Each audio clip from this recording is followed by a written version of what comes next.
Everyone, right now we are going to show you a very important concept of coordinate geometry.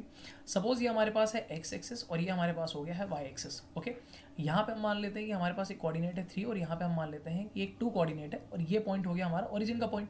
तो ये हो गया हमारा 3,2. अब अगर आपसे पूछा जाए कि इस पॉइंट का x एक्सिस और y एक्सिस से डिस्टेंस क्या होगा, तो आपको देख के समझ में आ रहा होगा कि ये डिस्टेंस कितना है 3 और ये एक रेक्टेंगल बना रहा है, यानी कि सामने वाला डिस्टेंस भी कितना हो जाएगा आपके पास 3 यूनिट्स. ये vertical distance from the x axis आपको दिख रहा है 2 यूनिट्स, तो इसके सामने वाला भी रेक्टेंगल बना रही है साइड, तो ये कितना हो जाएगा 2 यूनिट्स. अब अगर आप देखो और थोड़ा सा समझो तो आपको ये समझ में आएगा कि इस पॉइंट का y एक्सिस से कितना डिस्टेंस, ये y एक्सिस है, इससे कितना डिस्टेंस हो जाएगा 3 यूनिट्स. और इसी पॉइंट का अगर मैं पूछूं ये x एक्सिस से कितना डिस्टेंस हो जाएगा, तो ये हो जाएगा आपके पास 2 units. But every time in the examination we do not have this much time कि हम इतना पूरा ग्राफ बनाएं. तो मैं आपको एक शॉर्टकट बताता हूँ. अगर आपसे पूछे कोई कि 3,2 या कोई भी पॉइंट है जिसका आपको x एक्सिस से डिस्टेंस बताना, तो आप सिंपली क्या करोगे, अगर इसका x एक्सिस से डिस्टेंस पूछा है तो आप इसका y कोऑर्डिनेट यानी कि 2 यूनिट्स लिख देना, वो आपका आंसर हो जाएगा. और यहाँ पे भी आप चेक कर सकते हो.